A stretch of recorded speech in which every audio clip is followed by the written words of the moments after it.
A very good evening to all the viewers of Society of Menstrual Disorders and Hygiene Management. सारे दोस्त, सारे viewers, सारे listeners, सबका बहुत बहुत स्वागत है इस प्लेटफॉर्म पर. आज we have Dr. M.K. Niaz with us, who is founder and chief editor of Bioservices Limited. Sir has done PhD in molecular biology and postdoctoral research fellowship from Indiana School of Medicine, USA. He has been working extensively in the field of prevention of cancer cervix. सो आज sir हमारे special guest हैं. हमारे अभी तक सारी जितने भी guest रहे हैं सब विमेन रही हैं. इनफैक्ट इस शो का नाम भी एक वक्त पर मेरी बात वंडर विमेन के साथ हुआ करता था, लेकिन अब क्योंकि हम सबसे खुद ही गुजारिश करते हैं कि हमें अपना पर्सपेक्टिव चेंज करना चाहिए. और शुरुआत के लिए आई थिंक डॉक्टर नियाज से बेहतर कोई नहीं है, क्योंकि सर कैंसर सर्विक्स, उसकी प्रिवेंटिव जितने भी एस्पेक्ट्स हैं, जितनी रिसर्च हैं, उसको प्रमोट करते हैं और खुद उनका अपना इसमें एक्सटेंसिव रिसर्च है, जिसके बारे में आज डॉक्टर नियाज के साथ हम यहाँ पर बात करें.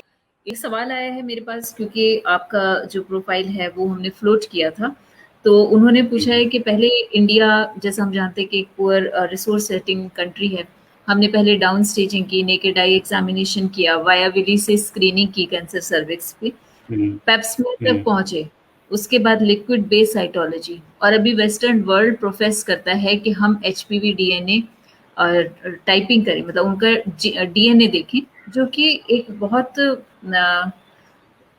कॉस्टली इन्वेस्टिगेशन है और हर जगह फ्रीली अवेलेबल नहीं है.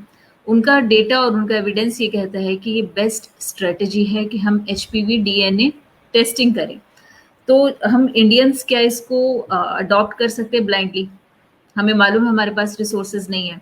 अभी HPV DNA टेस्टिंग बहुत बड़े बड़े सेंटर्स में भी अभी तक भी अवेलेबल नहीं हुआ है, और वेस्टर्न लोगों ने बोल दिया है, वहाँ का डेटा जो बोलता है, उन्होंने 21 से 24 साल की जो फीमेल्स हैं उनको आउट कर दिया स्क्रीनिंग स्ट्रैटेजी से, और 25 साल की फीमेल्स को स्ट्रैटेजी में अडॉप्ट किया है.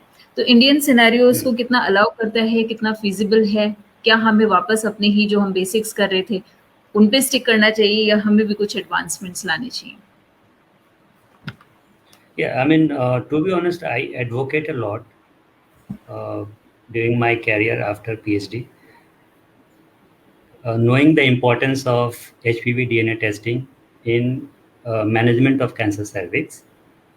And you rightly said, mostly European countries, we have seen enough evidence that HPV is a primary screening, then they follow other cytology, colposcopy, whatever is required, then histopathology reports and all.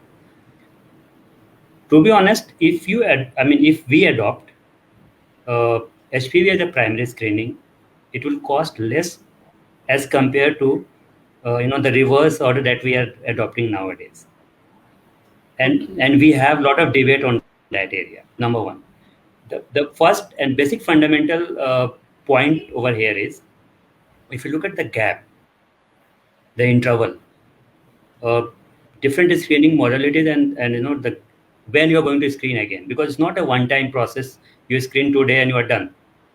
Cytology based, alternate 3 years you have to go for a screening once you are 21 years of age, as per again WHO guideline. But if you go for HPV DNA testing, then you have to repeat the test after 5 years. So you have enough time in between that.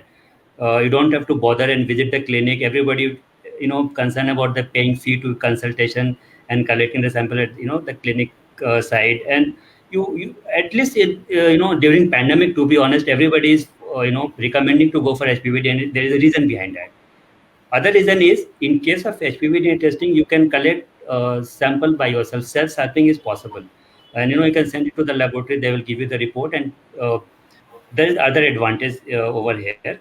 And I can see like post-pandemic, we have enough infrastructure to support HPV DNA testing across the country, because we have now enough molecular labs, real-time PCR-based tests. So everybody is aware about the RT-PCR. So I think this particular HPV screening will pick up, to be honest, very soon, once this pandemic is over or cases are under control.